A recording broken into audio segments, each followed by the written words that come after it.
Good morning, Wolfpack. I'm meteorologist Katherine Thompson in the NCSU Weather Center with your Wednesday winter weather forecast. As most of you have probably heard, it's definitely going to be a cold one out there today. By 8 o'clock this morning, we'll be at 25 degrees, so if you do have those early morning classes, definitely bundle up. It is going to be cold out there walking to class, walking to the bus stops, etc. 12 o'clock this afternoon will be at 30 degrees. Now, classes as of now have been canceled after 12 o'clock today, and for good reason. We will start to see some snow start to fall around lunchtime or a little bit afterwards. The models have been have a little discrepancy when it comes to timing exactly when this snow is going to start.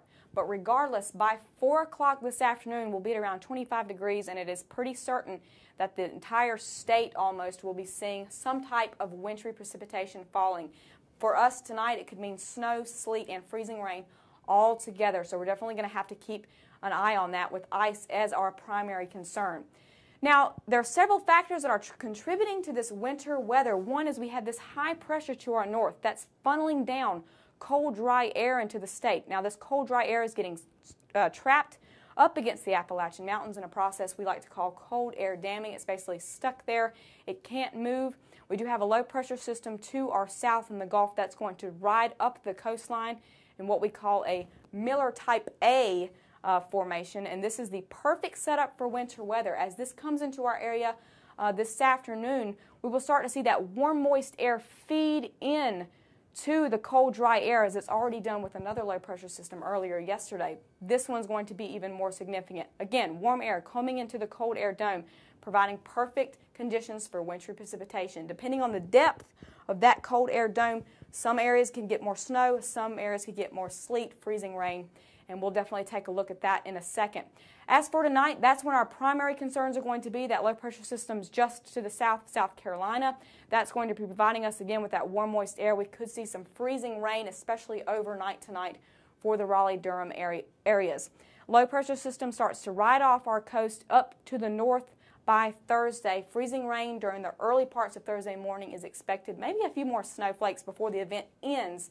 But as of Thursday night into Friday, we'll start to see tapering off, and Friday we'll start to see some sunshine move back into our area for the weekend.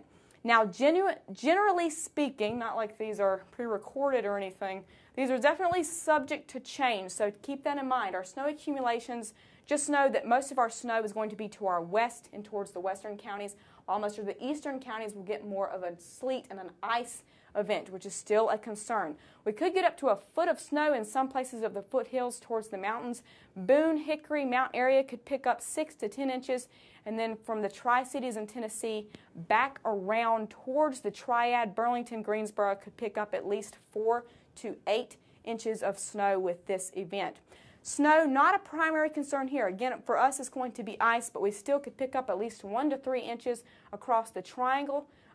Durham and Raleigh, I'll step off so you can see this, 1 to 2 inches in other locations farther towards the east. Ice accumulations to our west, less of a concern there. Again, more of a snow event there, glaze to 1/10 of an inch. But as we move towards the east, Durham and Raleigh, the main takeaway message here is that we can see ice accumulations in the triangle up to 1/4 to 1/2 inch. And this could cause power outages across our area. Now, of course, travel concerns are number 1, but power outages, of course, would be a close number 2. So definitely keep that in mind. Ice is the main concern tonight and into Thursday morning. Recapping today, snow and sleet beginning at around lunchtime, 30 degrees for the high. Of course, we're going to be below freezing for the entire day, 29 degrees tonight. So not much change in the temperature, but still below freezing, allowing for a wintry mix, and then a change over to freezing rain at around 10 or 11 o'clock tonight and well into tomorrow morning. That is going to be, again, a concern, so keep an eye out for more cancellations tomorrow morning and into tomorrow afternoon as well. 35 degrees for the high tomorrow, so again, we're going to be pretty cold. Again, not much help with our melting process. We'll expect a wintry mix throughout most of the day, tapering off Thursday late afternoon and into Thursday night. By Friday, we'll start to see that sun come back out, as you can see by our extended forecast. Again, a 90% chance of wintry precipitation in some form today and tomorrow. Icing overnight tonight, though. Again, that is our main concern. 45 degrees for the high on Friday, though, with some sun starting to come back out, so melting will start on Friday. Saturday and Sunday will be even warmer, up near the 50-degree mark on Saturday. We probably will make it to 50 or above on Sunday with partly sunny skies for the weekend. So definitely returning some of that sunshine and returning some warmth for us. Again, this is Katherine Thompson with NCSU Weather. For more weather updates, stay tuned to NCSU Weather's Facebook and Twitter pages.